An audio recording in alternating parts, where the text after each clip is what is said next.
वहां से भागीरथी अलकनंदा मंदाकिनी एक होकर के यहाँ तक त्रिपथका एक होके आती है देवप्रयाग से, या फिर यहाँ से 3 धाराएं पुनः यहाँ आकर के मिल जाती है।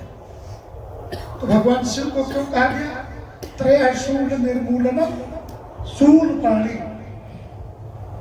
शूल क्या है? कहते दैहिक दैविक भौतिक, यही 3 शूल है। और इन तीनों शूलों का निर्मूलन कौन करेगा? तो जिसने त्रिशूल धारण किया है और हाथ में त्रिशूल है और माथे पर त्रिपथगा है। गंगा का एक नाम त्रिपथगा है। और ये त्रयाशूल कैसे निर्मूल करेंगे? तो गंगोत्री से गंगा सागर तक दुनिया की ये एकमात्र नदी है 2500 किलोमीटर में बहने वाली, कि जिसके किनारे जो अन्न पैदा होता है पूरे विश्व के 10% आबादी का पेट पाल सकता है। इसका नाम भारत क्यों है? वशिष्ठ जी जब नामकरण कर रहे थे राम लक्ष्मण भरत शत्रुघ्न का, तो भारत एक परंपरा है, भारत एक व्यक्ति नहीं है। दुष्यंत के पुत्र जो शेरों का दांत दिए वो भी भरत थे। नाट्य शास्त्र के प्रणेता भी भरत ऋषि थे। भगवान राम के भाई भी भरत थे। कहा विश्व भरण पोषण कर, अर्थात भरत वही शब्द धारण करेगा जो विश्व के भरण पोषण की सामर्थ्य रखता होगा। इसलिए भरत के नाम पर ही ये देश भारत है। और भारत पूरे विश्व के 10% आबादी का पेट पाल सकता है। दुनिया के बहुत सारे देशों में ये सप्लाई देता है, बहुत सारे देशों को अन्न भेजता है खाने के लिए। इसलिए ये सारी चीजें एक दूसरे से गुत्थी जुड़ी हुई है। भगवान शिव अपनी जटाओं से गंगा को धराधाम पे लाते और गंगा तीर्थराज प्रयाग में आती है। यहाँ तीर्थराज प्रयाग के रूप में भगवान स्वयं बैठे हैं और यहाँ पे 12 माधव है, 12 माधव। यहाँ पे 12 माधव में से बेड़ी माधव प्रमुख रूप से पूज्य है, लेकिन 12 रूप में। वैसे ही जब काशी बढ़ते हैं, गंगा बढ़ती है, तो काशी में 12 ज्योतिर्लिंग भी है, 12 गणपति भी है वहां काशी के अंदर। बताए गए वो सभी काशी आए थे तो अपना अंश छोड़ के गए। इसलिए ये जो स्वरूप बना, ये स्वरूप धर्म के आधार पे विज्ञान का समन्वय था। मैं आज भी पूछता हूँ कि शिवलिंग का जो आकार है पूरे दुनिया में, आप मोबाइल गुरुजन आपको तो छूने नहीं देते होंगे, या कि कोई देखता होगा, गुरु जी दिखा दे कि दुनिया का कोई भी परमाणु रिएक्टर बगैर शिवलिंग के आकार का बनाया गया। दुनिया के सारे परमाणु रिएक्टर शिवलिंग के ही आकार के होते हैं। यही काम तो धर्म की दृष्टि से हम सदैव उससे करते रहे। शिवलिंग पर जल चढ़ाना, तो लोग हमें पोंगापंथी समझते रहे। तो हमने कहा भाई ठीक है, हम तो पोंगापंथी ठहरे कि शिवलिंग पे जल चढ़ाते, लेकिन तुम परमाणु रिएक्टर का आकार बदल दो। तुम तो भांति भांति का डिजाइन बना सकते हो, दुनिया भर के बड़े बड़े वैज्ञानिक हो, बदल करके दिखा दो कि उसमें से भी परमाणु ऊर्जा पैदा हो सकती है। नहीं हो सकता। विज्ञान यही है और इसी विज्ञान से वशीभूत, इसी विज्ञान को स्वीकार करके हम तीर्थराज प्रयाग की भूमि पर आते हैं।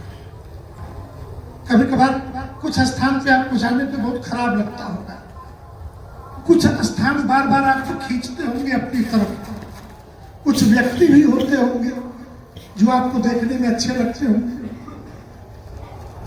आपको बार बार उनसे मिलने का मन करेगा। और कुछ ऐसे व्यक्ति भी होंगे जिनको दूर से देख करके ही आपको घृणा हो जाएगी। आप कोई कारण नहीं बता सकते कि उस व्यक्ति से आपको नफरत क्यों है, घृणा क्यों है, लेकिन हो जाएगी। तो ये आकर्षण का सिद्धांत है। तो तीर्थराज की भूमि हमारे लिए ये सैद्धांतिक रूप से एक पवित्र भूमि है जहां पे हम विमर्श करते हैं। अब एक अंतिम बात, लोगों के मन में बहुत सारे प्रश्न आपसे भी लोग पूछते हो कि सनातन हिंदू धर्म दुनिया को क्या दे रहा है। अभी एक राजनीतिक दल के नेता ने कहा कि नहाने से बेरोजगारी दूर हो जाएगी। तो हमने कहा भाई नहाने से तो बेरोजगारी दूर नहीं होगी, लेकिन क्या नमाज पढ़ने से बेरोजगारी दूर हो जाएगी? हज जाने से बेरोजगारी दूर हो जाएगी? वेटिकन सिटी की यात्रा करने से बेरोजगारी दूर हो जाएगी? तो सनातन हिंदू धर्म में जब श्री राम जन्मभूमि की प्राण प्रतिष्ठा हो रही थी तो बहुतों ने कहा कि ये मंदिर बनाने में लगे हैं, जैसे बेरोजगारी है, क्या मंदिर बेरोजगारी दूर कर देगा, लोगों को रोजगार दे देगा? तो आइए मंदिर के रोजगार पर एक चर्चा करने धर्म की दृष्टि से। कोई भी दुनिया की मस्जिद और चर्च रोजगार नहीं दे सकता, मंदिर रोजगार देते हैं। आरोप पुजारियों पर लगता है। क्यों? वेद, ब्राह्मण, शास्त्र, उपनिषद, इससे जिनको नफरत है वो प्रोपेगेंडा फैलाएंगे, लेकिन रोजगार कैसे मिलेगा? वाराणसी में विश्वनाथ धाम कॉरिडोर का निर्माण हो गया। उसके पहले साल में पूरे साल का मिला करके एक 10-15 लाख लोग आते थे। अब एक साल के अंदर 5 करोड़। अभी सिर्फ राम की प्राण प्रतिष्ठा पिछले 22 जनवरी को हुई अंग्रेजी तिथि से। रिकॉर्ड 13 करोड़ लोग अयोध्या आए। अभी ट्रस्ट ने सूचना जारी किया कि आसपास के लोग कृपया अयोध्या न आए। आज के डेट तक वाराणसी में गंगा आरती बंद कर दी गई है कि लोग घाट पर गिर करके मर न जाएं, इतनी भीड़ है बनारस के। क्या ये जो लोग गए हैं, बस से गए, ट्रेन से गए, अपने वाहन से गए, उसमें डीजल पेट्रोल डाला होगा कि नहीं डाला होगा? डाला होगा। तो डीजल पेट्रोल में सरकार को टैक्स मिला कि नहीं मिला? और जो ये लाखों लोग बनारस पहुंचे, हर जगह तो ऐसे भंडारे नहीं चल रहे हैं। जहां कुछ कार्यकर्ता चला रहे होंगे ये भोजन किसी होटल में होगा, तो होटल में कर्मचारी काम करते हैं, फिर वहां कुछ पूजा सामग्री खरीदी होगी भगवान के दरबार में जाने के लिए। तो बिल पत्र से लेकर के फूल तक का धंधा कौन करता है? कौन पैदा करता है? क्या किसी पुजारी के खेत में पैदा होता है क्या? प्रसाद किसी पुजारी के घर पे बनता है क्या? बनारसी साड़ियां, कोई विंध्याचल गया होगा यहाँ से दर्शन करने तो माई के चुनरी चढ़ाई होगी, चुनरी खरीदी होगी, लाखों चुनरी बिक गई। ये चुनरी बनी कहाँ? नारियल कौन पैदा करता है? नारियल पेड़ से तोड़े जाने से लेकर के मार्केट तक आने तक किसी ने मुफ्त में तो नहीं पहुंचाया होगा। आपको मुफ्त में तो किसी ने दिया नहीं होगा। कितने लोगों को रोजगार मिले? एक शहर का एक प्रसिद्ध मंदिर 50 किलोमीटर के एरिया को रोजगार देता है। 2 शब्द, या तो ऋषि है या तो कृषि है। व्यापार राजा के द्वारा होता था और पूरे दुनिया की अर्थव्यवस्था 2 तरीके से चलती है। एक धर्म के आधार पर चलती है, दूसरी अधर्म के आधार पर चलती है। धर्म का आधार क्या है? मंदिर। अभी भारत के प्रधानमंत्री ने सऊदी अरब के देशों को समझाया कि तुम्हारे यहाँ पेट्रोल खत्म हो जाए तो तुम्हारी अर्थव्यवस्था कैसे चलेगी। अभी तक तो कुआं खोदो, पेट्रोल निकालो, बेचो, और पेट्रोल बिक रहा है, उतने से तुम्हारा चल रहा है। लेकिन अगर पेट्रोल खत्म हो गया तो तुम सोचो तुम्हारा क्या होगा। अब गाड़ियां किससे चल रही है? बैटरी वाली आ गई, आगे सौर ऊर्जा वाली आने वाली है, हाइड्रोजन वाली भी गाड़ी आएगी। तो गाड़ी को डीजल पेट्रोल की जरूरत नहीं। जब पेट्रोल नहीं बिकेगा तो वो सेठ क्या करेगा? कहा कि धर्म यात्रा दुनिया में धर्म के आधार पर बेहतरीन अर्थव्यवस्था का एक माध्यम है। यह पूरी तीर्थ यात्रा और उन्होंने मान लिया मंदिर बना रहे हैं। हमारा देश जो बचा हुआ भारत है, मैं अखंड भारत की बात नहीं कर रहा, जितना हमारे पास है इसमें कुछ 20 लाख मंदिर, 20 लाख में से 12 लाख मंदिर सनातनी हिंदुओं के हैं। सिख, बौद्ध और जैनों ने भी मंदिर बनाए। सिखों का जो गुरुद्वारा है वो भी गोल्डन टेम्पल है।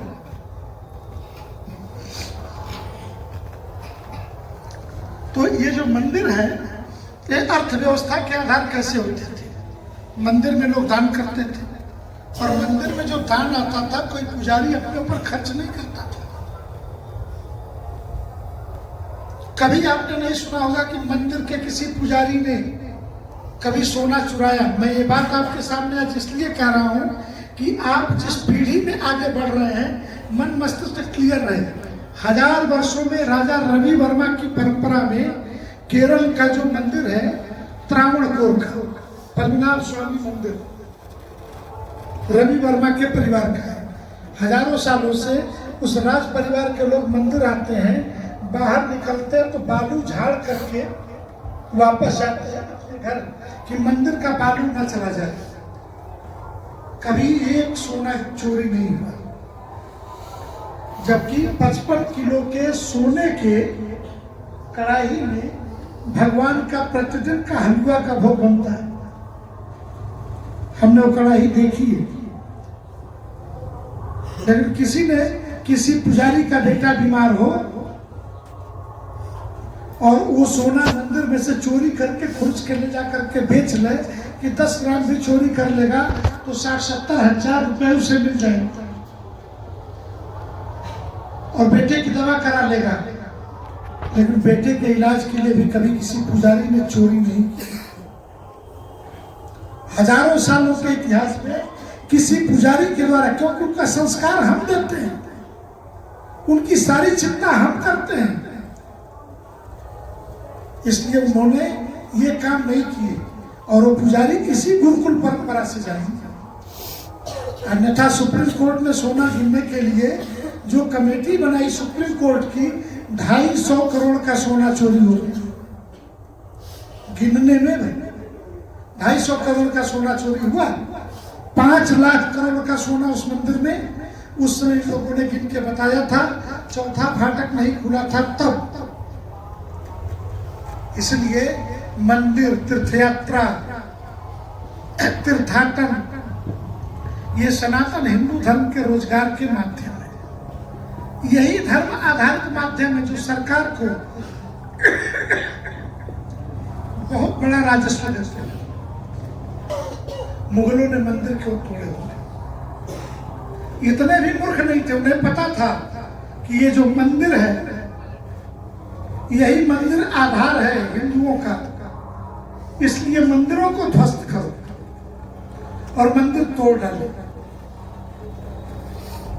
तो हम मूल विषय कि आप सनातन हिंदू धर्म के प्रत्येक पक्ष को जब देखेंगे तो इसके पुरुषार्थ चतुष्टय के धर्म, अर्थ, काम और मोक्ष। अर्थ कमाओ, धर्म की छाया में हम संसार में आए हैं तो कुछ संतों के छोड़ करके बाकी सभी विवाह करेंगे, मन में जो इच्छा है उसकी पूर्ति करेंगे, काम सुख भोगेंगे, लेकिन मृत्यु को भूले बगैर मोक्ष की छाया में धर्म से प्रारंभ होंगे और मोक्ष को समाप्त होंगे। तो ये सारी जो व्यवस्था भारतीय ऋषि परंपरा ने बनाई है, सनातन हिंदू धर्म की व्यवस्था, इस व्यवस्था को समझना चाहिए, आलोचना करने वालों को जवाब देना चाहिए और दुनिया में इससे बेहतर व्यवस्था किसी के पास नहीं है। हम आपको उनके अधर्म की व्यवस्था का पक्ष नहीं बताना चाहते। बस आप इतना समझ लो कि दो दोषियों को लड़ाने के लिए वो प्रोफेसर नियुक्त करते हैं, विश्वविद्यालय में चेयर बनाते हैं, और वो प्रोफेसर ये बताते हैं कि वो तुम्हारा दुश्मन है। काहे की दुश्मनी है भाई? हम पूछे भारत की चीन से क्या दुश्मनी? कोई भी समुचित उत्तर देने की स्थिति में नहीं होगा। कौन सी ऐसी बात है कि जो चीन से निपटी? लेकिन राजनीतिक कारणों से दुश्मन पैदा किए गए। दो देशों के बीच युद्ध चलेगा, जब युद्ध चलेगा तो हथियार बिकेगा। हथियार नहीं, लड़ाई तो बिना हथियार के होगी नहीं, तो हथियार कोई देश बनाएगा। तो हथियार कौन बनाता है? तो सारे यहूदी देश बनाते थे, इस क्रिश्चियन देश बनाते थे हथियार। तो दुनिया में उन्होंने अपनी अर्थव्यवस्था किस पर विकसित की? हथियारों के आधार पर, नशीली दवाओं के आधार पर, मनुष्य की तस्करी करके, मनुष्य मात्र की तस्करी करके उसके आधार पर उन्होंने अपनी अर्थव्यवस्था विकसित की। और हमने अपनी अर्थव्यवस्था हमारे ऋषियों ने कैसे विकसित की? एक मंदिर बनाएंगे, मंदिर में एक संत होगा, पुजारी होगा, मंदिर में लोग गांव के आसपास के आएंगे, मंदिरों में धन चढ़ाएंगे। उस धन से क्या होगा? तो धन से गुरुकुल खुलेगा, धन से उस गांव के लिए चिकित्सालय चलेगा, और गांव के बहन बेटियों की शादियों के लिए जब बारात आएगी तो उसी मंदिर के धर्मशाले में बारात रुकेगी। शिक्षा, स्वास्थ्य, संपर्क और संस्कार, इन चार बातों के लिए मंदिर केंद्रित अर्थव्यवस्था सनातन हिंदू धर्म की पद्धति में। और मंदिर होंगे तो हम तीर्थाटन के लिए जाएंगे, मंदिर होंगे तो हम दर्शन के लिए जाएंगे। तीर्थों की महिमा गाई, तीर्थों की मर्यादा बताई, तीर्थों में विमर्श बताए। नैमिषारण्य ने नाम क्यों पड़ा? अरण्य तो बाकी भी है, लेकिन उसका नाम नैमिषारण्य क्यों है? तो कुछ लोग ये भी कहेंगे कि नैमिष ऋषि के नाम पे, ऋषि का नाम बाद में नैमिष हुआ, अरण्य पहले से है। इसलिए कि निमिष मात्र का विचार करना, अंग्रेजी का एक शब्द है डिटेलिंग। किसी विषय को पढ़ना तो उसकी गहराई में जाना। कितनी गहराई हो? तो निमिष किसे कहते हैं? पलकों का झपकना और खुल जाना। पलक जो झपकता है ना, जितने देर में बंद हुआ और खुला, उसको निमिष कहते हैं। और सनातन हिंदू धर्म की समस्याओं पर निमिष मात्र अर्थात गहराई तक विचार करने के लिए जब 60-60 हजार ऋषि जुटते थे, उस अरण्य में बैठते थे, तो उसका नाम हुआ नैमिषारण्य। तो ये हमारी रचना है। सनातन हिंदू धर्म के अर्थव्यवस्था के आधार में वैज्ञानिकता, शुचिता, पवित्रता, स्नान के पर्व, तीर्थाटन, शास्त्र के अध्ययन और मंदिर दर्शन, देव दर्शन, ये आस्था का विषय बना करके जीवन को सहज और सरल बनाने का जो मार्ग है, यही मार्ग सनातन हिंदू धर्म में कुंभ का भी निर्माण करता है। 4 स्थानों पर, 2 गंगा के किनारे, हरिद्वार और तीर्थराज, और 2 कुंभ, एक गोदावरी के किनारे नासिक में और एक शिप्रा नदी के तट पर उज्जैनी है। ये 4 कुंभ हमारे। अब तो लोगों ने कई और स्थानों पर भी मिलन के नाम पर कुंभ शब्द दे दिया मेले के रूप में। दूसरा एक चीज हमें ध्यान में रखनी चाहिए, जन्मना श्रेष्ठता का शास्त्र कभी समर्थन नहीं करता। कम से कम हमारे गुरुकुल के बच्चे तो ये सही पढ़ करके जाए। ब्राह्मण हमें बनना पड़ेगा। ब्राह्मण कैसे बनेंगे? संस्कारों से। संस्कार आए जो उच्चेत, कि जब तक संस्कार नहीं होंगे हम कुछ नहीं बन सकते। और संस्कारों के लिए करना क्या है? प्रातः जागरण, दैनंदिन संध्या, विद्याध्ययन, वेदाध्ययन, ये हमारे नियमित के कर्म है। और इसी में से एक शक्तिशाली राष्ट्र के नायक के तौर पर आप उभरेंगे। हम समझते हैं कि विषय लगभग पूरा है। इस बौद्धिक सत्र में प्रश्न पूछने की स्वतंत्रता दी गई है कि नहीं, इस 5 दिन में मुझे नहीं पता, लेकिन दी गई है ना। ठीक, किसी के मन में कोई प्रश्न हो तो पूछ सकते।